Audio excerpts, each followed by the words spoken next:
As Steve Hartman would say, everybody has a story. John Nammychai is no exception. The child of refugees, he guided himself into the world, jumping from planes, fighting in war, and realizing his own version of an NFL dream on the semi-pro football field. John did all this while trying to understand who he is and to connect with his ancient Khmu heritage from Laos. This isn't the story of an NFL star or Navy SEAL, but rather a regular guy navigating through this complicated world. Hey, I mentioned my mom. It starts within their own family. It's not just the community, man. It's the families itself that are seeing the gifts of their children. And I get it now. I'm older now, right? I can see her being like, I was, she didn't want to see me get hurt and all that stuff. I was like, man, you didn't let me, like take off either.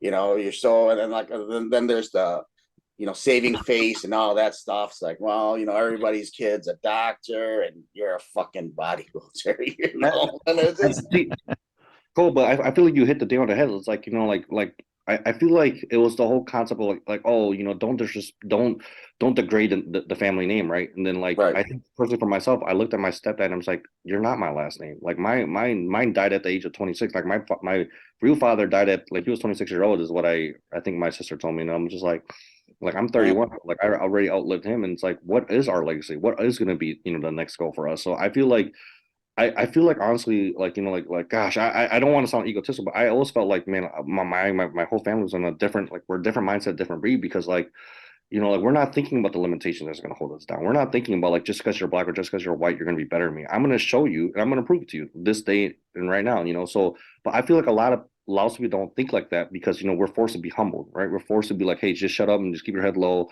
Yeah. Go through emotions. So I always felt that type of animosity and anger. And I'm like, dude, there's got to be a better way to do this. Like, when is it going to be our time, right?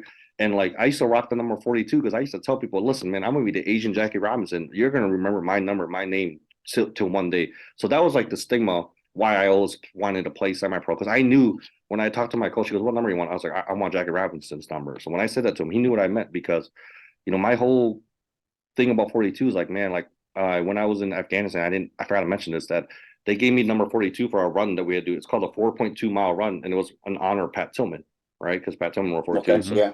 Yeah. So like, yeah, like I didn't, then I looked up the history about Pat Tillman. I was like, oh, how did he die? Well, dude was an NFL athlete who became Ranger and was killed by fraternization, which sucks. But it was covered up for the longest time that no one wanted to say, yeah, dude, my bad. He got killed by only American people, right? So like, ever since then, like I've always told my wife, like, man, if we ever have kids, I'm passing down number 42 because 42 is such a significant number. You're passing on that encouragement, right? The future, I believe, is going to be bright. Like I said, John's daughter going to the Sea Games in a couple months. And it's just having that support, right, John? I mean, you believe in your daughter. You're pushing her. You're encouraging her. And, imagine if you did a 180 and you told her from the very beginning and she wanted to be a swimmer and she would have, and you would have said, nah, you're wasting your time, this and that. I mean, I think her success has a lot to do with your encouragement, man. So it's like, and the parents, I'm seeing that more, man. They're proud. We get messages, from parents wanting to induct their 10-year-old wrestler into the Hall of Fame. It's like, okay, let's give it a few more years, Well, man. yeah, I love the support though, man. I love it. yeah. I think times are changing. Yeah, I definitely do feel times are changing better because of all the mental health awareness. I feel like what people don't really talk about is like the first generations, like who came in from Laos, they weren't given any, fair treatment. Like I know the history of my stepdad was that like he was separated from his family, he got adopted by another family, and the only thing he knew was criticism. So how's he gonna raise these kids with criticism, right? And like Yeah. there's a fine line with criticizing someone to really just mentally abusing them.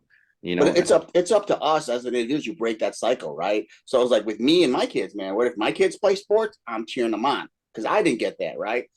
It's whereas, yeah, the other school of thought is, well, since I was criticized, I'm going to criticize. But like, man, we got to break that cycle. We got to, we got to change that way of thinking, or else we're never going to progress, as a country, as a nation, as a people. Right. Hey, what's up, everybody? Welcome to another episode of C4 Podcast, Southeast Asian Athlete Achievement Through Adversity. My name is Coach Andetka. I am here with my co-host, John Messina. We have an amazing guest today. Can't wait to introduce them. By the way, if you haven't already, please like, follow, comment, share, subscribe. We're on Facebook, we're on YouTube, we're on Spotify, and we just, let's get it out there. This is what we're doing. We're trying to promote and tell stories of athletes that have, that had gone through adversity, right? That's part of the name of the podcast is going through adversity and achieving something, right? Some people may have an easy path.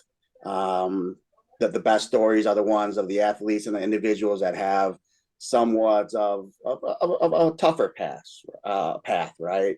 So, without further ado, I'm gonna let my co-host John introduce our guest. Yeah, so before we introduce our guest, John, today, I got a few announcements, folks. First of all, shout out to the growing listenership in Seattle. We're excited to have you on board. And with that, for you Seattle people, please be sure to support Sweet Rice Lao-Khmu Eats, 2 locations in Auburn and Tacoma, run by our good friend Robert Saisana. He's helping us with a lot of things. Small businesses, we love you. Happy to give you shouts out, but please get out and support Sweet Rice Lao-Khmu Eats if you're in the Seattle area ever. Also, we are sending a group of athletes to the SEA Games to represent Laos. These are Lao Americans, my daughter included. Yay! Yay. And it's going to be a historic event because we're bringing athletes in sports like swimming, right, where Laos, to be honest, just doesn't have the facilities, the training, the budget to field an internationally competitive swim team. We're changing that. We're bringing a wrestler, Dawson Sihavong. We actually have a pipeline of other athletes that are coming on board, and unfortunately, it'll be a little too late to get them into this SEA Games probably, but we're going to continue this train. Very limited budget in Laos, so we do need some support from the Lao American community. There's a GoFundMe campaign that we just kicked off. You'll see it on the Lao American Sports Hall of Fame Facebook page. We just posted it on our IG. There's a little video on the YouTube channel. We would appreciate any support because we are trying to make history and trying to elevate the profile of Laos in athletics. And that's what the mission of the Lao American Sports Hall of Fame is. So with that, we have a cool guest today, John. He played football in Kansas City, not with the Chiefs. He wasn't catching passes with Patrick Mahomes. He was with the Midwest Titans, okay? So, what we found is that, yes, it's great to have household names on here. We love interviewing Andre Sukumthot and the people that everybody knows, but there are some really cool, inspiring stories that everybody can relate to in what I'll call the more everyday athletes, the guy that lives up the street, right? Or the person that you see at that grocery store.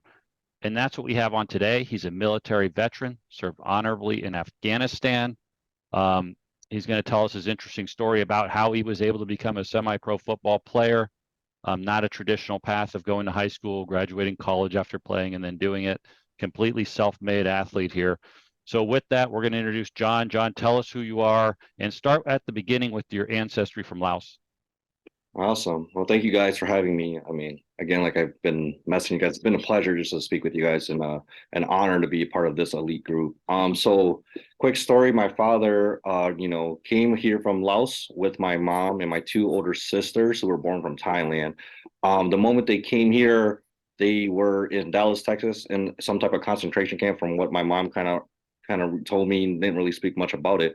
But the moment I was born, we left Dallas, Texas, moved to Green Bay, Wisconsin. And by November 16th, 92, my father passed away and then my mom remarried. So I didn't really get to know who my father was. And that kind of really didn't really affect me too much because there was a man who my mom remarried right away. So like it was less than I think after doing the math, I realized it was less than a month. So I never knew that my father passed away.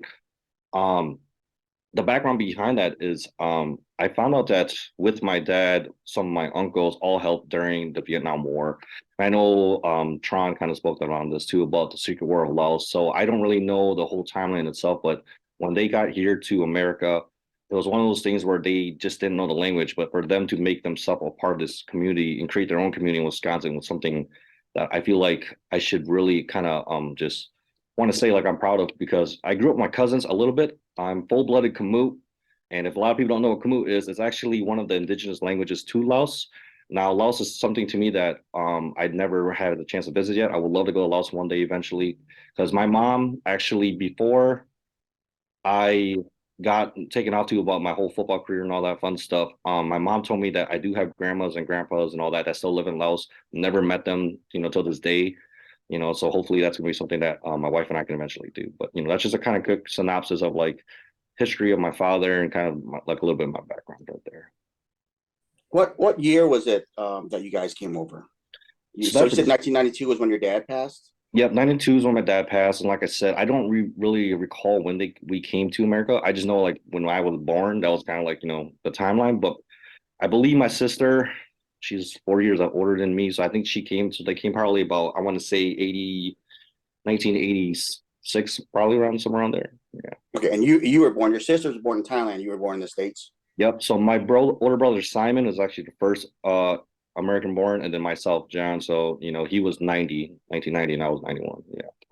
So your sister was Okay. most likely born in a refugee camp in Thailand. It's kind of the path that a lot of the people took out of Laos to the camp to the United States. Hey, John. Tell us what is your last name? We didn't It's introduce you really all. Nammychai. It's all good. It's Nammychai. Yeah, because in service we go by last name, so everyone just called me Chai. So it was pretty easy to say. So Nammychai is the how you say it though. So Nammychai, is that your biological father's last name, or is that your stepfather's last name? So Nammychai is my biological father's last name. My Okay. stepfather's last name was Atavong. Or Okay. Atavong. Yeah. Got you. Good. And you're saying your father served in the war. So was he part of like the Royal Lao Army? Is that So who he was with? so this is the crazy part. So I do not even know what he did, because like, so I don't even know how to explain it, because like to me it's like it's so surreal. Like the moment he passed away, no one spoke to me about my father. Like there's a whole 30-year gap of like I don't even know who this man is. So like right now, my entire thing is ever since I've been out the service is like I'm trying to figure out who he was. Like who is this man? Like why do I hear things of like, oh, you look a lot like your father. I'm like, that's cool. Well, I never met him, so there's not much I can go off other than that. The only true like kind of like father figure I really had growing up other than my stepdad was my older brother. Like him and I were just always competitive about everything. So I just want to give him a quick shout out, because we have this ongoing rivalry till this day of who's a better athlete and whatnot. So Oh, that's good. We might have to have him on so he could tell his side of that story. Well, hey, so you're born in the U.S. So tell us a little bit about your childhood. I know you eventually moved to Kansas in there and so forth, but just walk us through growing up. So I could not even, fathom the fact of how much I didn't realize how big American football was in Green Bay, if that makes sense, right? I mean, you get the two most Hall of Fame quarterbacks playing back-to-back years, and what really blew me away about that was I actually went to school with a lot of some of the coaches' kids. Like I went to school with Mike Sherman's son. His name was Rob Sherman, and I went to school with Rob Sander. His dad was like the defensive head coach and all that. So I've had ties to like a lot of like football. So kind of going off that, like I've always kind of enjoyed the sport. So the first sport my stepdad actually tried to get me into though was soccer, and he realized it wasn't for me because I kept on pushing people down the ground. Could be physical. Didn't realize that. So my first ever chance to play football was Pee Wee, and it was with St. Thomas Joe's, I believe. St. Thomas Joe's, yeah, because I was in a middle school where we didn't have football. So somehow I just got picked up by a random street. I went to this one tryout, made the team, was really cool. And that was my first like actual real experience to playing padded football. I was 12 years old. And then when I turned about 15, I didn't even realize this, but for 3 years my stepdad was gone. I didn't even like kind of knows it, because I'm not gonna lie, I was kind of a bad kid growing up. From the ages from 0 to 12, I grew up with a lot of uncles and all that side. And during those times, in the good old 90s and 80s, everyone wants to be some type of gangbanger, but that wasn't me though. Like I was more like kind of trying to stay in school because I knew what kind of path I wanted at the time. But at the same time, I really didn't know who I was, because again, culturally, I believe growing up, when you have a certain cultural background and you grow up with a certain group of people, you become like that people, if that makes sense, right? So I grew up with a lot of just athletes. Like I grew up like with the Black Americans and like the Hispanic Americans, and I've always been playing basketball, football, or something, just from sun up to sundown type of ordeal. So my childhood was very unique in that essence because a lot of my uncles who were like top man to play the sports also like, they weren't really great at school, but they were great at other things. But that was that. As a little quick side note, my eldest sister, or I'm sorry, my second oldest, her name is Porn. She ended up getting a letter from like Bill Clinton because she was like, one of those honor roll things, right? But she never went and seeked it farther than that. But she's happy. She got two kids, husband, and all that. So yeah. That's cool. Oh So, yeah, sorry. Quick thing. So what that was from there. My stepdad was gone, and then I moved to Kansas. 2008, I moved to Kansas, and in 2008, that's when they won the national championship. So I became a bandwagoner at KU. I'm not gonna lie. huh. Yeah. So you were playing football in Wisconsin, but youth football, high school football, what have you. But when you got to Kansas, you kind of had to hang up the helmet, right? From what we understand. Yep. So, sorry, I know I'm jumping around the timeline. So, when I was about 12 years old, I got into playing padded football. But basically, when I was moving to on with my life to go to Kansas, it was my freshman year where I actually was going to try out to play sports, for school because at the time, when I was still in the system, the whole insurance thing that comes about with it was basically just saying that you can't play sport unless you're protected, right? So for me, I didn't really understand what that was, but like for even like high school, I was gonna try out, and I guess like something wasn't clearing with my records and all that with insurance wise issues and all those other crazy things that I didn't really get at the time because I was a kid. My mom didn't really explain to me, but then I go to find out it's just because I was a very small dude. Like I was about probably anywhere between 5 foot to 5'5", about 100 and like 100 pounds. I graduated high school at 130 pounds. So like realistically, me playing football, well, everyone looked at me like, "There's no way, no, there's no heckin' way this guy's gonna ever play it, right?" Because my size myself, like I was small, but then like I don't know, I felt like I was pretty feisty and I was pretty decent at what I played, position wise. So when I moved to Kansas, what happened was basically they didn't even know who I was, nor like even I could speak English. Like right away off the back when I got to Kansas, they stuck me in the ESL. So I was kind of annoyed about that because it wasn't even like like it wasn't even a simple conversation like yo can you even speak English type thing. So I kind of played it off. I was like, whatever, if it's just going to be easier for me to graduate, I'm going to take the easy way out, right? Then about my senior year came around, and I was like, this is crap. I don't want to just be handed something. Like I wanted to make a name for myself. So I really tried to get on the football team, and the same thing came around. Hey, man, you don't have insurance, this and that. So I was like, all right, what the heck is this insurance, right? Didn't really get it. So I got a job at the age of 15 at KFC. I started working full time, and by the time I was working full time, I couldn't really make it to practice and all that fun stuff. So I felt like everything I've ever wanted that about football or any type of sports, I always had some type of shortcoming, right? Because growing up the way that I did, like I am very humbled as a person before what my mom and them had to do to just to make ends meet. But like I knew that like if I ever had wanted a chance to play on like some type of level of high school collegiate or something, I had to do something myself. So that kind of all then triggered me to join the military too. So yeah. So Okay. going back to timelines, you lived up in Green Bay to what you were how old? 15 years old, 15. So when you went to Kansas, you were like a freshman or sophomore? sophomore. Okay, then you started high school. Okay, got you, got you. Upcoming. That's what I And learned. Oh, I'm sorry, go ahead. no, no, no, no. I was gonna say like in Green Bay, you did get play some type of football, like Pee Wee or junior high school football. So I think that was my eighth grade. That I had a like, it was just like, so one of my buddies, his name was Steven. He was like our best athlete in this middle school. Like literally, kid was at the time, Steven was what, 6'2", running his 40, his 50-yard dash was he's running like a 6'1". Like the guy was like, so he got picked up and he's like, hey, I got a buddy that's pretty good too. And that's how I kind of got involved, playing Pee Wee football. And then Okay. yeah, so that's how that kind of happened. But it was short lived. It was like less than like Yeah. 6 games. Cool. Okay. So just a short-lived career there. Yeah. All right. So you come up to the end of high school and you enlist, right, in the military. Um, why don't you tell us about that? Yeah, so 2010, right? Lawrence High just built their first, stadium. I didn't even I like till this day, I didn't understand like the schooling like 6A and all that, but Lawrence High was a 6A school, right? So that being said, like I knew I wanted to play with them, my senior year. Like that was just my dream. Like I gotta get out there at least once, right? I wanted to touch the field. I wanted to be Chester line. I think that's what they're called.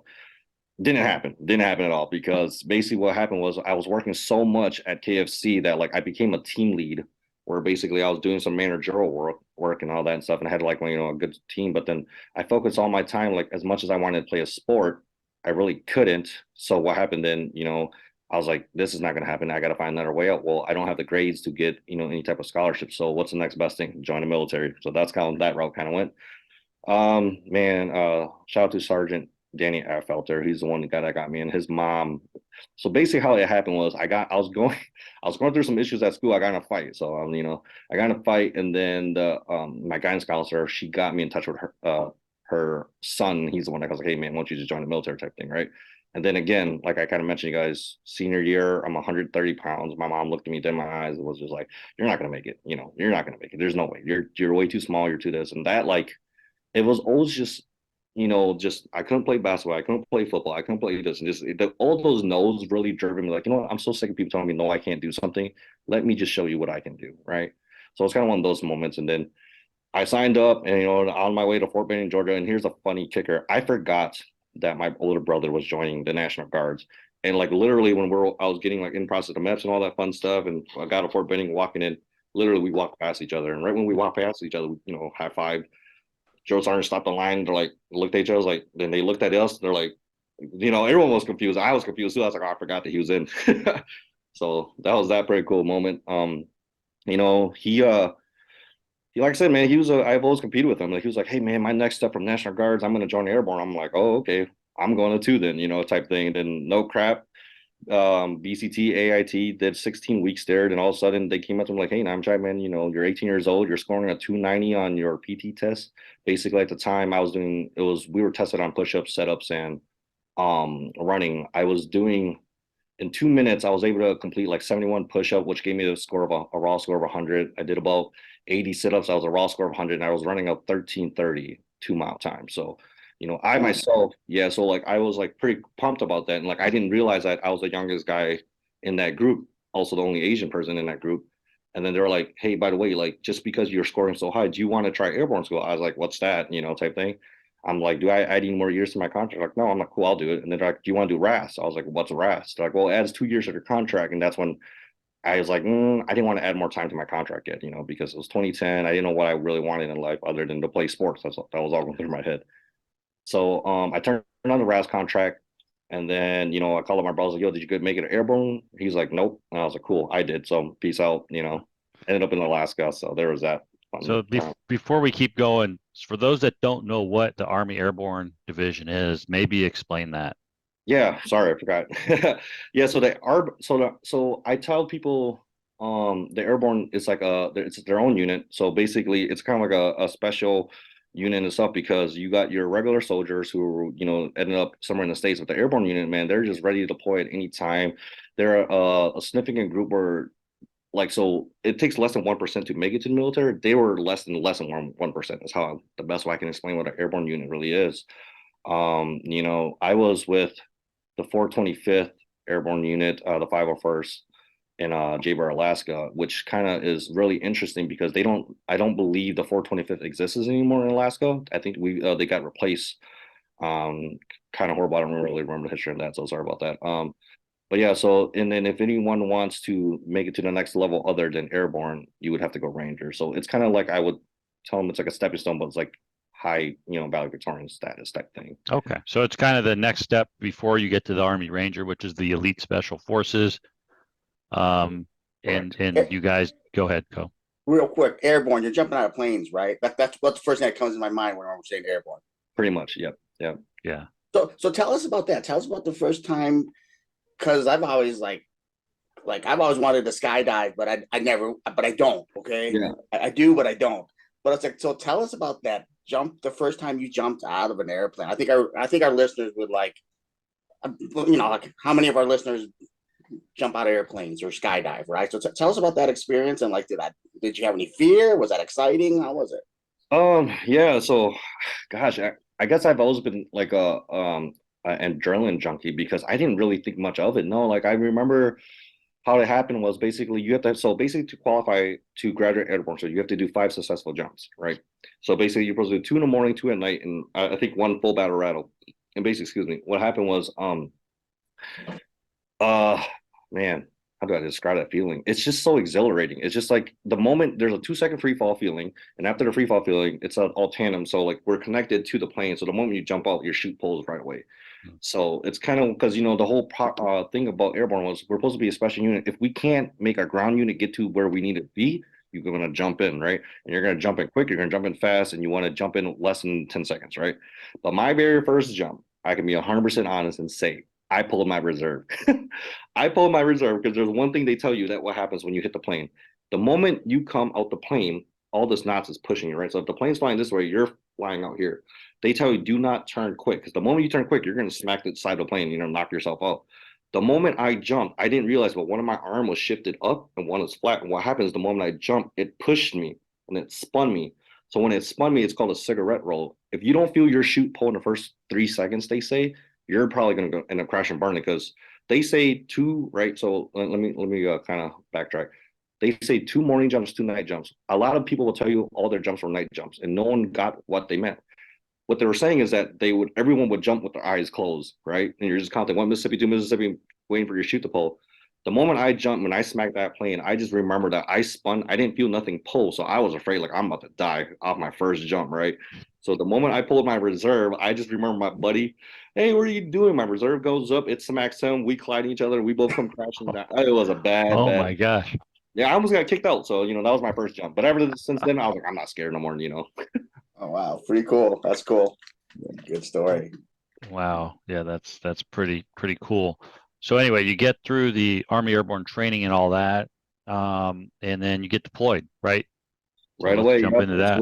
Yep. 2010, 2011 comes around the corner. Less than a year, we get deployed straight to Afghanistan. So I don't know how I can words, but if I'm assuming a lot of people heard of Sergeant Bergdahl.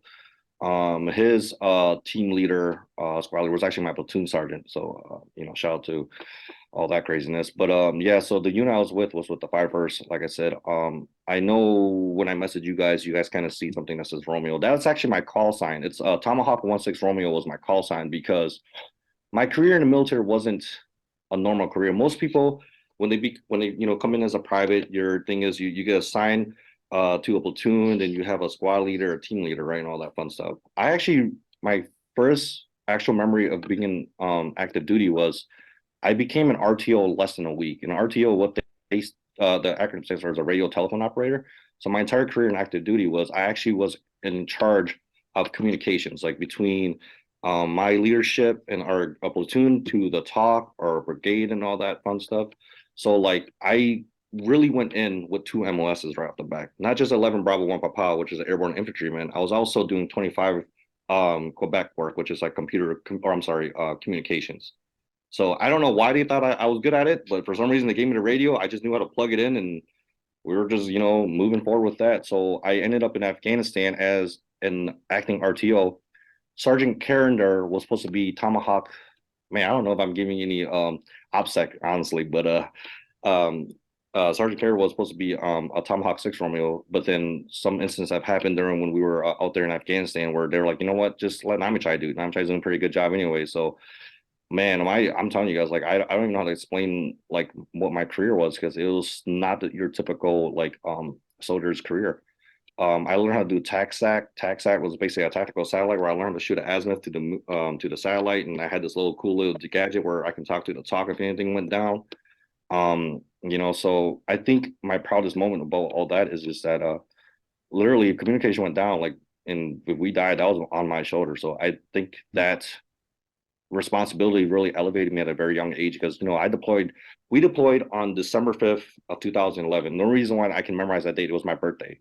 The day we left, it was like I was like, hey, like why are you smiling, Chai? I was like, oh, it's my birthday, I'm turning 20. So there's that. Wow. All So right, I know. so Go ahead. Go. so so tell us about when you get to Afghanistan. You're 20 years old. It's December. You're going probably from winter here in the U.S. to I don't know. All I know is I'm guessing it was pretty hot there, right? So Uh, tell us about what it felt like to be there. The people, your surroundings, what was the feeling when you got to, okay, wow, I'm in a war zone. Yeah, I mean, gosh, sorry, I was smiling and laughing because it's what you just said was the funniest thing. So we're supposed to be known for cold weather training, right?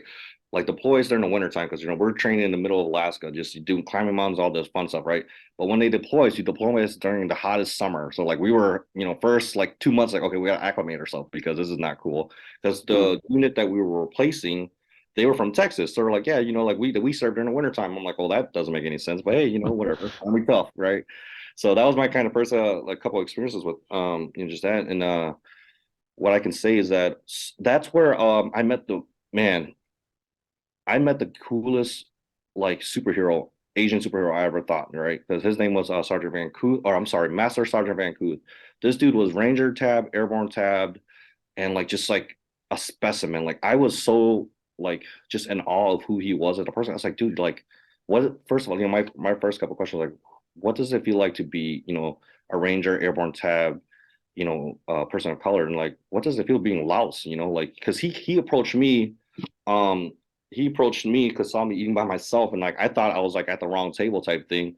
And then we just started talking and man, I don't know, like like till this day, like I'm still envious of like mind blown of like what he's been through, and I kind of wish that I still kept in contact with him because I feel like his story is something that he should share to a lot of people. Yeah. So just so the listeners know, we interviewed a Lao American Navy SEAL. There is a Lao American that went through Army Ranger School. That's who John is referring to, and maybe one day we'll get him on the podcast What to was his tell us name his again? story. Can you tell? What was his name again? Yeah, it's Master Sergeant Gon von Kuth. Okay. Yep.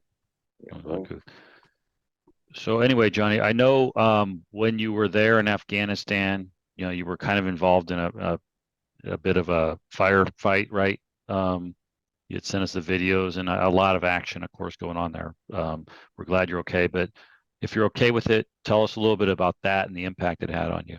yeah, so I apologize if I'm jumping around. A lot of my memory's not as great as it used to be, too. By the way, It's all right. I was trying to recall some, but yeah. So the video I sent you guys was June 1st of 2012. Basically, what happened was there was the group we're fighting against, ISIS and all that. But I forgot what we called them because at the time we weren't calling them ISIS. I believe I think we were calling it like I don't. You know what that's saying? I don't know if it's OPSEC. I don't know what I can say, so I'm not going to say what I know what we were fighting. But anyways, what basically happened was I was actually coming back from R&R. What R&R is the military gives you time to while you're in war service to kind of go back home to kind of debrief and make sure your mind's all right, right? So I was actually here in the States, getting ready to play in a football tournament. Um, you know, and really just kind of hanging out. But what basically happened was on my flight back on June 1st, I got stopped at Bagram. So Bagram's kind of like, our midpoint from getting to America and all that fun stuff. And then all of a sudden I just remember this, command sergeant major and this LT coming up to us and goes like, hey, who's oh yeah, I got to backtrack. I got demoted out there. I'll tell you guys that later, but I got demoted out in Afghanistan. I'm gonna be real with y'all. Okay. They keep up to me. So who's Private Chai? I was all like, man, and myself, I forgot I got demoted. So I was like, who the heck is Private Chai? Because at the time I thought I was a specialist, and I was like, oh yeah, that's me.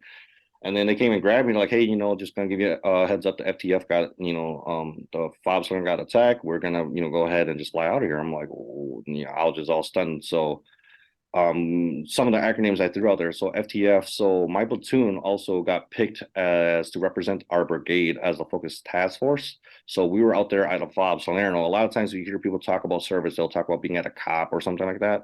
So the fob, what it was, man, it was just like, kind of saying like you're living the good life almost type thing. But it wasn't like a bougie, deployment. It was more like where the special forces stayed at, where like our Air Force base was at, and all that stuff.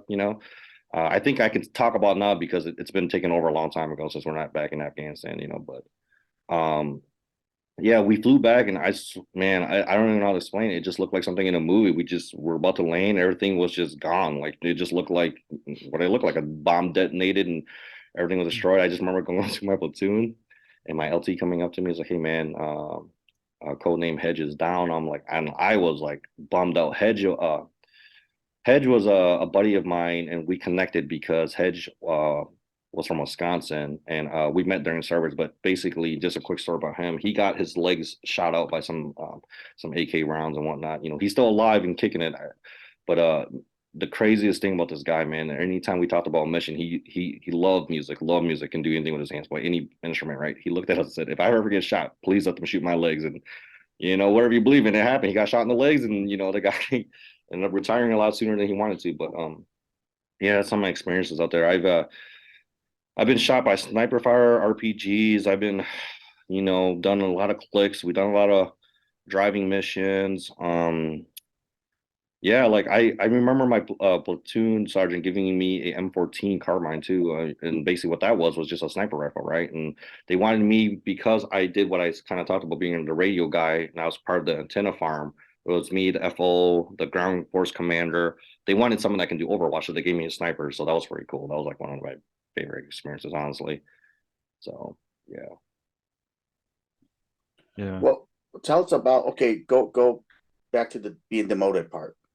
Yeah. Tell us the story. All right, so I'm glad you asked, because that's actually that right there, I think, was a turning point for my career. Where basically what happened was I was getting ready with you know, the platoon. We were about to do a quick QRF. QRF just stands for a quick reaction force. There was an incident that was going on somewhere in the province, and we had to go, you know, out there and do what we needed to do.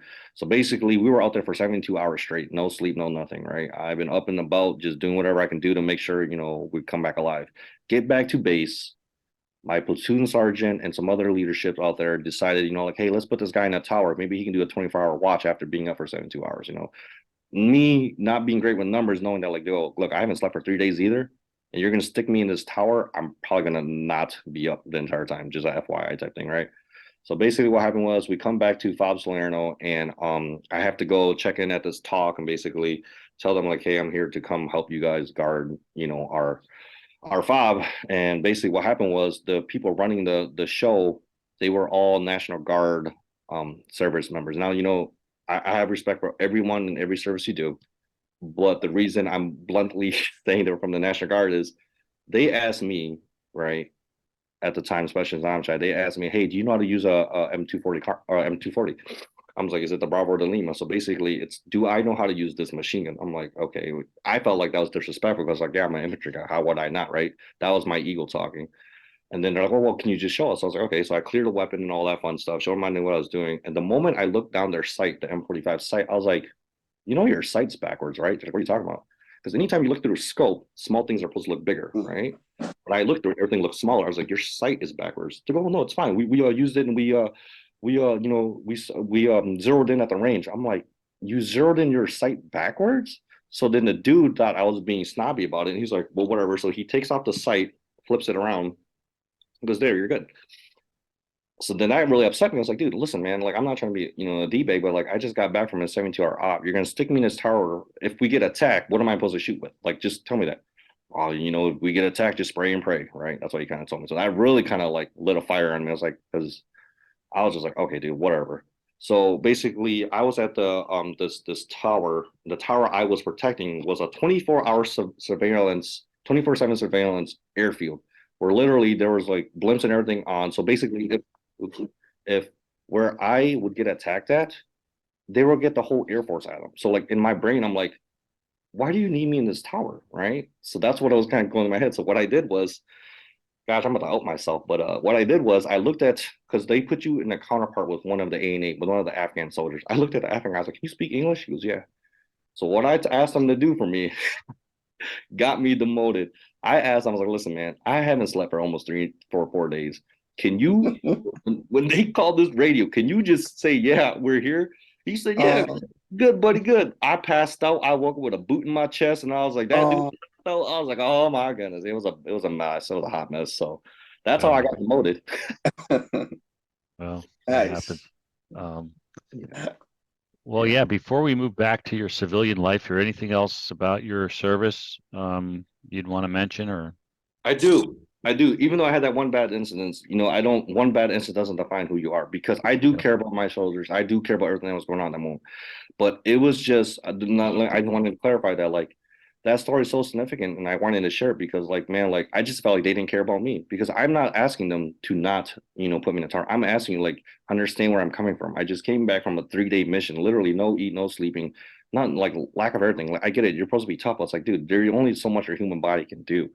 So me saying all that, like, it really did affect me mentally because Mm. like I am like fast tracking as fast as I can, less than a year, almost becoming a sergeant in the army, so like I felt like I was on the up and up. So when that reality check hit me, it humbled me. It humbled me so hard that I was able to leave, still honorably because though I had one incident, there's a lot of people who are probably E5s, E7s who are leading, who are probably your next leader, but that probably have, more Article 15s than I did. But at the same time, like it was just Article 15 is basically what they write up when, when it's a major deal. So and like I till this day, like like it bugs me, like what I how can I ever change myself, like what could I have done better, but then there's no answer I could have done other than admitting, because I admitted to the man, I was like, hey dude, like I'm asking you, please, I'm begging you, replace me because I think I'm gonna pass out. There's no way I can stay awake. I've been up for way too long. Yeah. I just felt like when they didn't care, I didn't care. So I was like, that's kind of what that kind of happened. But yeah, that kind of broke me down. And I just had to say that because like I apologize to my leadership. If I embarrassed them, I apologize to my platoon if I embarrassed them, because that weighed me down pretty hard. Because I felt like I was doing the best I can. The reason I'm trying to apologize because I know they're gonna watch this podcast and be like, this dude. I earned the nickname Sleepy Chai after that. So I mean, Hey man, Yeah. you can make a drink out of that and be, make some money. Call Okay. it like There you go. because it's like chai tea, right? Like yeah, hey, sleepy chai, man, that's a good name. John and I might have to steal that for yeah. That's right. one of Well, our yeah. products. So the reason, that's kind of funny you said it because the reason why the Afghan people did love me though, I told them my name was Chai and that's all they drank. Oh, Chai, Chai, Oh, good, yeah, very good. try. They gave me the Yeah, Chai tea, so we connected. I was like, if I, shoot, yeah, it was funny, man. It was a different life. I can tell you that, man. But yeah, so my entire time. Oh yeah, so quick side note about that. When I was actually at that fob, there was an incident where Sergeant Carter, I kind of mentioned him. So he's part of the communication group, right? I can't really talk much about what they did because what they did is for up there in high class. But anyways, they they are what we would call POs, right? And like that's people other than grunts was the acronym. But for people who don't want to be called POs, I apologize. It wasn't my offense to because it's some people take offense to that. But anyways, Sergeant Carter was not an infantryman. He was just a computer slash communication guy. He actually was like, hey man, my group's about to play in this flag football match. You want to join us? So that's when I was like, oh, football, yeah, I Hmm. can still play again. So I played in my first like flag football match out there, and that's when a lot of people were like, "Man, this guy's pretty quick on his feet." And then I met this LT. He's like, "Hey, you ever played what the heck is that really popular sport in Australia and all that?" Rugby? rugby. Thank you, rugby. I couldn't think of it for some reason. So he was part of like the U.S. rugby team or something. I was like, what? I have a picture of that too. But anyways, long story short, he was like, yeah, man, like you're pretty good. Looks like catching, running the ball, moving the ball. Like you want to play rugby with us? I was like, maybe. And I'm gonna tell my LT, and I'm gonna tell my like, oh, I got met these people that wanted me to play rugby. No, I didn't. I was like, dude, you're an amateur man. You can't do that. I was like, oh yeah, you're right. So that time in Afghanistan, the year was coming up. I believe around that time frame, right? Bin Laden was finally, taken out, and it hit me. I was like, man, what am I gonna do with my life other than being in the infantry? Because that's all I knew, right? Trained there for 3 years, and all I knew was either how to talk on a radio or shoot a gun. So I was kind of like, there's no war after this. What am I gonna do? So I was like, you know what? As much as I wanted to re-up, I decided to do the second best thing that was for me. And it was to join the reserves because they said, hey, if you join the reserves, you're still kind of in service, right? You still can kind Hmm. of serve, but you have to come back to normal life, civilian life. Now, someone who only knows Army 360, 5 days out the year, like I didn't know what normal was anymore. I come back home back, thinking like I'm some like huge hero because a lot of people don't know the stories I've done, but like the group that I was with knows what I did. Like I felt like everyone owed me something. I felt like the world owed me everything at that moment, right? So when I came back and I was trying to come back to the civilian world, like I didn't know what I was doing. I actually went into jail like my first like month back home, you know? Wow. So to talk on that, like I was trying to enroll to the University of Kansas, right? Because I had the GI Bill given to me for my honorable service. And when I was trying to, go to college at the time, like first person in my whole family to ever, try to join a university and all that. So I was very proud of that. Didn't know what I was doing, didn't know how to sign up, didn't understand enrollment and all this fun stuff. I remember going downtown to go pick up a buddy. And when I was trying to pick up a buddy, I was wearing this Buddhist necklace, on some dude came up to me and said, "Hey man, nice necklace." And he grabbed it.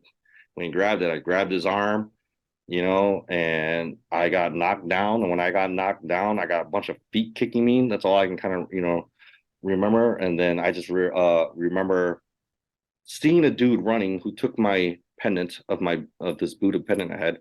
I just remember I just jumped. Superman punched him. He fell, and the moment he fell, my necklace fell. I tried to grab it. Someone came running full speed trying to tackle me. Allegedly, it was a cop. Allegedly, I punched this cop, and there's a reason I'm using the word allegedly. Yeah, I understand. Yeah, they booked me, and the moment they pepper sprayed me, dragged me down, booked me, and I was in the counter for a little bit, and less than a day, they thankfully for my service, and because when they were digging, like searching and all that stuff, they found my military dog tags. They saw my cat card and everything, and they're like, "Oh man, like what's going on?" So then that kind of saved me. I'm not gonna lie. So yeah, didn't go to jail. Never not on the record. So The Buddha Yeah. necklace saved there. yeah, Well, Tron brought that up too, right? When you get out, your life is all structured in the military. You have a purpose, you have a mission, you come back. And a lot of people, frankly, it's an adaptation. He said he sat there, he's Navy SEAL jumping out of planes, diving under the water. I mean, doing these incredible things. And now he was sitting on his couch, right, watching TV. And it's not easy, you yeah. know, especially what you guys went through. You guys were in a lot of action and stuff too, over there. Yeah, I think that reality just really was thinking because I believe for myself, like being at such a young age, right? I joined at 18, right? Like just a young Yeah. kid. Getting out, I was probably what I got back to I'm sorry, I got back to Kansas about 2014. So I was about 23, right? 23 years old, about to Yeah. start college. Man, so I just remember finally getting accepted to KU, getting my letter, congratulations, you're a Jayhawk now, da da da. I was so proud of that, right? And the entire time I was like, now, how does Nammychai get to chance to play in football, right? That's all I was thinking about. Because at the end of this time, they were going through a whole new phase, or new coaching staff and everything. And I was just like, all right, I think I know what I'm gonna do. I walked up to the I walked up to the athletic office, like, hey, I want to play football. How do I do this? How do I become a walk-on, right? The guy looks at me, do you have any high school tapes? I was like, I've never played high school ball. And he said, well, I can't play you unless you have some type of tapes. And he goes, I looked at him, I was like, well, like what kind of tests do I need to do? He goes, well, I need you to do the 40, I need you to do a high jump, all this, right? And all that stuff. I was like, okay, well, you're physically talking to me. It's like, why won't you test me now? I'm ready. I can go right now, right? He goes, yeah, it doesn't work like that. I was like, okay. So really dubious on how to do anything, right? Because I didn't really understand a lot. So I was like, okay, well, what's the next step? So during what happened was I was while in service and while out of service, I was playing in Mug flag football. So what Mug flag football is, man, it is one of the greatest experience I ever had, and truly the only true experience I had with football. And because of Hmong play football, I was able to get into semi-pro. But anyways, what Hmong play football was all about, that right there, and what I'm wearing is we actually won last year's biggest tournament, our Super Bowl. Hmong flag football is basically it was concocted of two tournaments of Memorial Day and Labor Day in Green Bay, Wisconsin, and one in Minnesota. So this happens every year, and I've been doing this, playing this since I was about 15 years old. So what I didn't really mention is that while I was in service, is that there were times where like when we had vacations, I would circulate all my vacations on those tournament dates. So I would fly down, play the tournaments, go back and do army stuff. Right. Okay. So that was pretty fun on my end.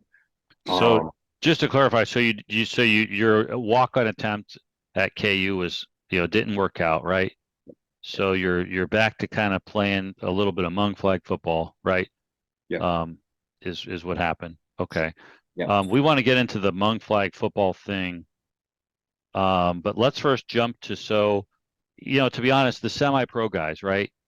The people that I know that played semi-pro are like Sam Pomachan. That's Tyson and Tyler's dad. Standout quarterback in high school, right? David Bootsumsee, guy got on the roster of a D1 football program, does this later. It's those kind of people. You having never even played high school football, right? just tell us how you tried out, how you got on the team, and what it was like. I mean, Yeah. So the quick spell at the HFL, the reason why I was a partner was that I met one of the players from HFL who was on our team. His name was Jay Butch Powell. Man, love you, Jay. Thank you for everything you did for me, man.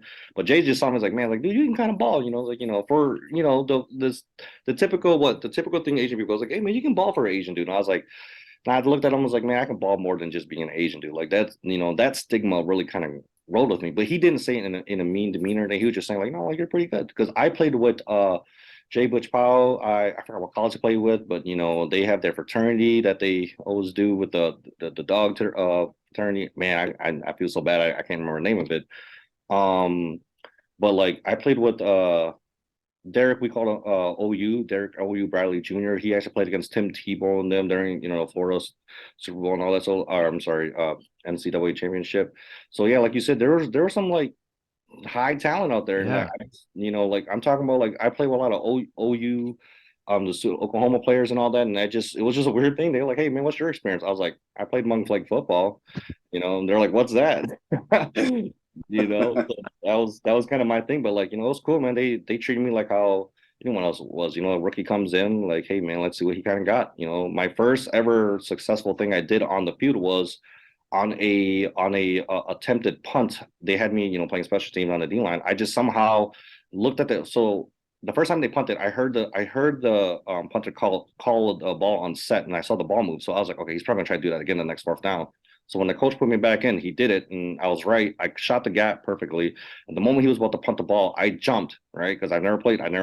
I didn't know what I was doing. The moment I jumped, I was like, oh no, this dude's about to kick me right in my thing. So I spun in the air somehow. The ball then kicks, hits my butt, starts to roll. And when it rolls, it's rolling towards the back of the end zone. And I just dive on it, and that was like the first experience I ever had. And my coach there you looked at me was go. like, "All right, this guy can play." You blocked the punt for a touchdown, your first play. First play, yeah. Yep. Nice. Wow. Wow. Nice. So That's Yeah, very so cool. these semi-pro teams, is there a tryout to even get on?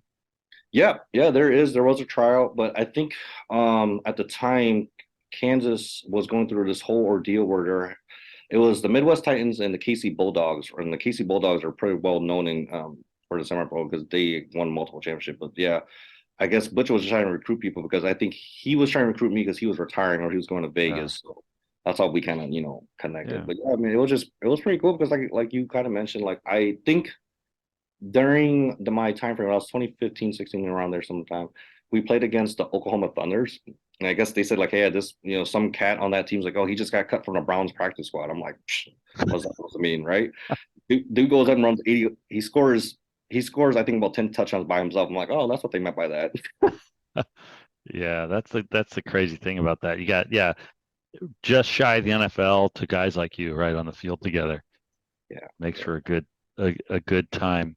Well, Co and I kind of talked, and we've seen one of our friends invited us up to the J4 tournament and all that. We haven't been able to make it. But we see these huge Hmong sports leagues, and we don't really have anything like that around here in the Chicago area that we live in. But you being from living in Wisconsin and that, and people in Minnesota have this. Tell us about these because they're really cool. Yeah. So I got to give a shout out to the Hmong community because, they are what I believe aspirations meet diversity issues, right? Because there's all these full of like amazing athletes that I feel like they are short sighted in essence, like they feel like they can't make it just because they feel like, oh, we're not big enough, we're not strong enough. Like I apologize, I don't mean to speak that on the Hmong community as in saying like I understand, but I like from what I've heard from teammates and people, it's like like I've always thought, like I've seen people play. I'm like, dude, man, you could probably make it to the college level, D1 and all that stuff. Like, why don't you, right? And like, there was never been a solid answer. Again, like I started playing when I was about 14 years old because my brother and I and my cousin had our own team called the Green Bay Rockets. My brother was a 16-year-old dude playing quarterback, and he took us to a couple championships. I'm not gonna lie, dude was pretty good. I don't think it was that great, but I mean, he was good enough to make it to the championship game, right? We're playing against grown men, 20-plus-year-old guys and whatnot. And basically, I ended up moving to Kansas. We kind of split, and that was significant because that's where I met my second team, the Kansas City Aftermath. And Hmm. this tournaments, man, to me, it was like Match Madness. It was like Match Madness, madness within 2 days because there sometimes will be up to 30 teams, and you have to finish all the games in 2 days, right? Saturdays and Sundays. That's how we kind of played. So we played double elimination was day one, and then the final 16 teams would make it to day two, and then a single elimination. So that's how all the tournaments were kind of ran. The name behind Hmong flag football, I really don't know the history other than that. I know like the book that we all base our rules off is called the Eau Claire, Wisconsin rule book. I know like one of the hosts in Wisconsin was someone who was like an uncle to me. He was actually Laos. It was Ideon, shout out to Ideon, running as much as he could in Wisconsin. And then the whole Minnesota thing was just, next level. Like there was like, if you ever type in Hmong Freedom Festival or July 4th flag football, you will see like videos and hundreds of videos all over YouTube about it because it was a very huge event, still is till this day. It's basically three it's a 9v9, three linemen, and everyone else is just with flags, right? The three linemen literally like talking about no pads, full on blocking, guys coming out with scars and just getting beat up. I shout out to the O line and D line for doing what they have to do battling there. But man, there's some talents out there. I'm telling you guys, like it's mind blowing this thing. Like imagine, I always tell them like, dude, just imagine yourself putting on yourself pads. Like you feel like you could do it, or just a lot of people, I don't see myself, or coach will never give me a chance. It's like, man, don't hide behind your shortcomings. Just go out there and ball out because you never know what's going to happen, right? So. Yeah. So do any of the teams? Obviously, you don't have to be Hmong to play. You're not Hmong, but do any of the teams try to bring in ringers, like some guy who just got cut from the NFL, or So, golly, that's a funny question because, like I said, so the rivalry I had was with a team called Black Venom, and the reason why Black Venom was the biggest rivalry, they had this amazing athlete, Waheem Bird. Waheem Bird now, I believe he was a Minnesota local. I don't know much of his history, but I just know Waheem Bird because him and I actually had a Green Bay Blizzard trial together. And Waheem was just on a different level, man. This dude was one probably like 6'2", 6'3" with cleats, like literally can probably jump outside of like a 60-inch bird. I mean, I'm just making it, but like that guy looked like he could fly. He was just a different beast, right? So that was, I thought they brought the first ringer, but then we we were known for bringing the ringers ourselves, but it was because the Hmong population in Kansas wasn't that big as Minnesota. Yeah. Minnesota, they have all 13 clans, right? And kind of answering your question, but can non-Asians play? There is a rule. There is a actually rule. It's a 3 non-Asian per team on the field type thing. But yeah, our quarterback was always non-Asian, and one of our best players was always non-Asian. Can't help it when you don't have enough Hmong people. So yeah, well, not non-Hmong, just non-Asian, right? non-Asian, correct? Okay, yeah. Interesting. What Yeah, I didn't know. what percent of like the league would you say would be like non-Asian? Just out of curiosity, because here me like as a spectator, as an outsider, I'm thinking Well, Hmong football league. I am thinking like I'm even thinking they're defining all and policing it, because we could like bring Malachi Moore, Tyson Pomachan, AJ Vonquichan. We could put a team together that Oh, could just destroy. which you know what? I honestly say this. I say bring them. I always say bring your best talents because I feel like some people need to understand that nothing's too short of a goal if you can make it possible. Yeah. But to answer you about the whole population percentage of it, I guess it just depends. There are people I don't really pull on the race car I'm not gonna look at you like, hey dude, let me see your birth certificate type things. But I've seen it happen. I've literally seen all teams, right. Okay, so how many people are on the team for so simplicity? How many people are on the team? as many as you want. 20, 30? Right. Well, only Like, 9 on the field, but if you want to have 20 bench warmers, right, you can have 20 bench warmers, I right, guess. right. Right. So for example, for our team alone, we average probably about 30 names on roster, about 20 people show up type thing. So yeah. Okay, so 30 names. How many out of that would you say are non-Asian? Out of the 30? For us, I'll just use Aftermath for example. For Aftermath, we would have 30 names on the list. Non-Asians, we would probably have like 8, right? Okay. And then you just got to figure out how to do math and rotate them in without breaking the rules. Mm-hmm. Yeah, that's Here, I mean, cool. and the reason why I asked, I'm not to, not to play, talk about race and all that stuff, but I remember a long time ago, I was competing and I went to watch the Mr. Asia contest, and he was in Hong Kong. Okay, and it's the Mr. Asia. This is like 1999, 2000, and there was a black guy that competed, right? And he didn't win, and a Chinese guy won from Hong Kong won, and I remember literally the black guy saying like, "Why didn't I win?" And one of the judges said to him, "Because you're not Asian." And this is what I witnessed at that time. That's just, I don't know. I just Yeah. Yeah, why did I I don't win? know. Because you're not Asian. So it's I kind mean, of was the no. I love that. I love that analogy because like I said, Kansas City Aftermath, we are known for not having non-Asians due to the fact because our explanation is we don't have a giant Asian population in Kansas. So our entire defense was not from Kansas. Like my brother, like we didn't play together. He's from Wisconsin, and I live in Minnesota now, and like our D line wasn't even from from Kansas. So it was like we were literally a giant pickup team that kind of like a lot of teams that kind of fell apart were like, hey, who still wants to play ball? Like, oh, I do. Oh, okay. So like on top of that, our defense, like I said, are all from out of state. So how many times do we practice? Probably like, once a month type thing. I'm like, all right, does everyone still know the calls from 15 years ago? Yeah, I do. All right, cool. That's how we're gonna run. Never changed our defense. Ran the same cover three for 15 plus years. So I mean, it is what it is, But like, it was beautiful because what I enjoyed about that whole aspect of it is like we were always the away team, right? Like anytime we showed up in Minnesota or anytime we showed up in Wisconsin, we were always the hated team because like, oh, they don't have enough Asian people. But like, I don't think that was how they really thought. But that was my speeches. I would tell our group just so we can fire each other. no, they think it. Yeah. Well, that's I've been in the Asian community for long enough. They thought it. Right. well. I mean, all I know is these things are cool. I'd love to go check out the tournament or the July 4th Freedom Festival one day. It's just great that the Hmong community does. It's just to bring everybody together for young people to have something positive, right? To Yeah. do, Like right? John, like the Hmong people have these awesome fests, right?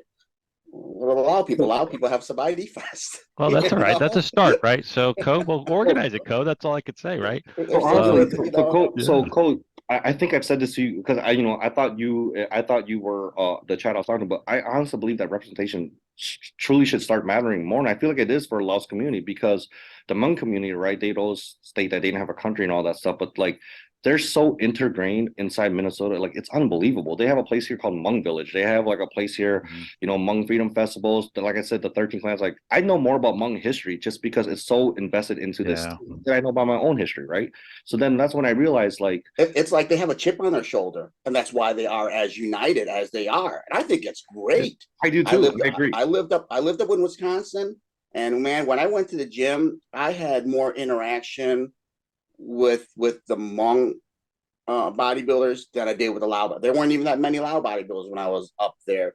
There's a bunch of Hmong guys, and they loved it, man. And they respected me. They didn't say I was like that fucking Laotian guy. No, they respected me, and I got along great with them, man. But I've always respected, and John and I have talked about it, man. There's more unity in the Hmong community, and I wish the Laotian population would have, more unity. Yeah, so I know you. I see behind John that he has Andre Sukmat, back there like MMA fight, right? Like, dude, literally as a Laos and ex UFC fighter and all that, and it's just like when I was in Kansas watching him, I used to ask people like, y'all hear about this guy Asian dude, a Laos dude, Pacific? They're like, yeah, well, like what about him? Like, and that like Don, I'm like, I was like, aren't you guys like, you guys are from Laos descent yourself? Like, aren't you proud of that? Or like why don't we like support them the way the Hmong people support Hmong people? And like a lot of Yeah, people yeah. understand what I was saying, but then I realized something too that at the age of 15 when I moved to Kansas, I also was like one of the very few persons to ever leave Kansas on my own tuition to play sports and all. Like I took a Greyhound from Kansas to go back to Green Bay to play one of the football tournaments still, and like at the time when I did that, that's when I first heard of a Kansas team going up there. And my brother's like, there's a Kansas team up here right now. Their pseudo name, it was Aftermath, but they were called Killer Bees at the moment. I'm like, no, I didn't know that. He goes, well, maybe you should see if you can get a ride back as a joke. And then a year later, I go find out like it was really them. I was like, oh, guys, I was actually there too. Like, how'd you get there? I took a Greyhound. It took me 2.5 days to get there. But yeah, but saying all that, like, I feel like, yeah, like there's just not a big support when it comes to like Laos athletes for some reason. I never understood that. And And that's that's why why John and I created Lao American Sports Hall of it Fame, is. right? To Yep. bring like awareness, like we exist, man, we exist, guys, Because and yeah, you know, I mean, Just Co knows the story. My family's Italian, and we have an Italian American Sports Hall of Fame right here in Chicago. And with my daughter excelling in swimming and all that, and I seeing how proud, her family was on the Lao side, that's when I told Co. I said, you guys need the same thing on the Lao side, so we started it, and here we are. And and so we're trying to and change it. what's going to happen in a couple of months at the Sea Games with this Yep. representation of Laos, man. Hopefully, this is like the beginning, right? Like this is the flame that blows everything up. And I mean, it's just we have great athletes of Lao descent, and it's just they're Yeah. unheard of. And I'll be honest, sometimes, man, you feel. I know when I was growing up and I was doing my bodybuilding, I felt like an outcast. I didn't feel like no, I didn't get much respect, support from the Lao community. And it kind of made me work harder. It pissed me off. I was like, well, F you, I don't want to be the best Laotian bodybuilder. I want to be the best, period. And I just like, and that was my goal, was my focal point. And, I mean, I did achieve pro status. I competed at the highest level. But yeah, man, I wish there would have been more support. I would have appreciated that. Jeez, I would have appreciated talking about my story. I wish my mom. You mentioned Yeah. your Well, mom, right? I mean, trying to prove her wrong, man. Like, man, I'm sick of hearing you don't believe in me. I'm sick of hearing you saying I'm not big enough, I'm not strong enough, I'm not fast enough. I'm gonna prove you wrong, man. Like, it's just like what you said earlier, man. Yeah, Um, if you don't mind me asking, how old are you? I'm 51.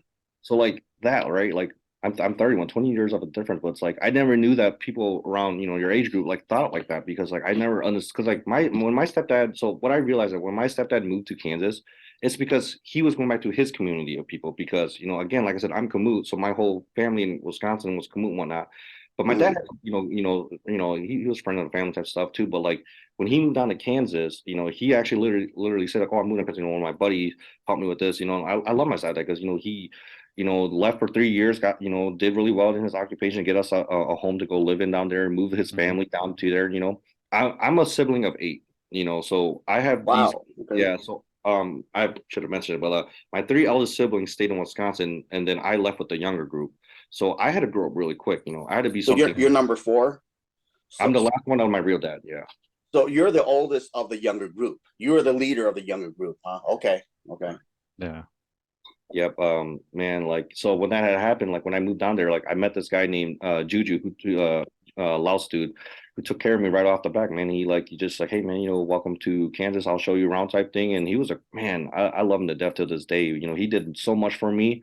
Guy was he was about, in height wise, I didn't mean to chuckle, but he's like 5'5", but like I was so skinny, I used to fit his clothes. So like, cause I didn't come down here with a lot of stuff when I moved down, cause we moved in a Honda Accord from all the way Green Bay down to Kansas, right, 10-hour drive. So I didn't bring a lot of stuff. So this dude's like, hey bro, you're about my size, take my clothes, so I love him to death for doing that for me. But Man, yeah, I drove from Chicago to LA in a Honda Civic, man. So it's they're good for road Yeah. trips. we definitely are. Yeah. Well, cool. Well, we're kind of coming up on the hour here. So, Co, any last questions or parting comments for John? Uh, no, I mean not off the top of my head. I don't know if you have Good. anything. I wasn't even going. I know you always ask John. You always ask a question about like what type of advice he could give, right? To just I don't know, like let's say there's a 12-year-old kid that wants to play sports. And he's loud. He's Yeah. 12 years old now, and he has his dream of being in the NFL. What type of advice would you give him? Yeah, I think the best advice I could give him is like, honestly, man, first things foremost, and I 100% would back this, is focus on your education first. Sports will be there if you put the effort and work into it, but honestly, if you want to get to the next level, they do look at your education. I feel like that's something that I didn't realize, so like really get a good GPA that you can pass grades.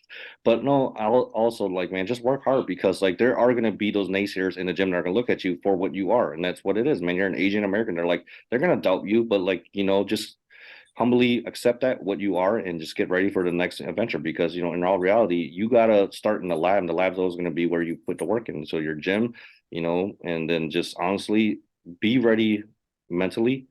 And how can you be ready for mentally? I mean, you just gotta honestly ride the waves, man. Don't take everything too seriously. What people are gonna say to you. So that's what I live by, and till this day, I still go with that. So I tell you, that advice you gave right there, I wish you had given to me at my young age of 11 or 12. Because now keep in mind, I came in 75, right? Boom, we land in the States, we land in Lima, Ohio.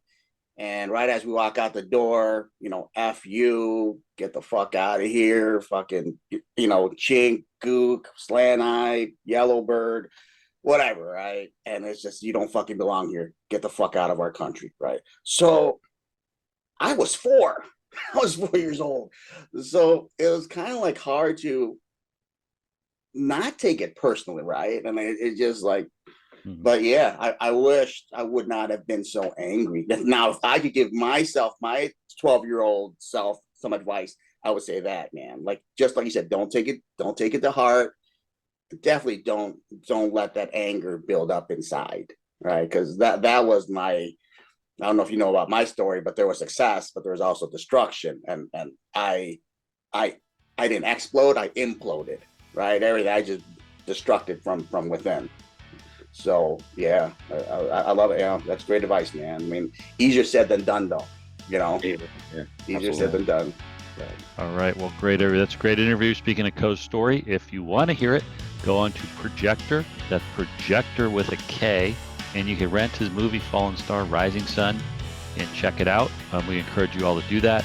With that said, that wraps up another episode of the C4 podcast. Thanks, John, for coming on. Thanks, everybody. All right. Thanks, everybody. Have a good one. The C4 podcast is brought to you by the Lao American Sports Hall of Fame. Visit us on the web at laoamericansports.com, celebrating the first, inspiring the next.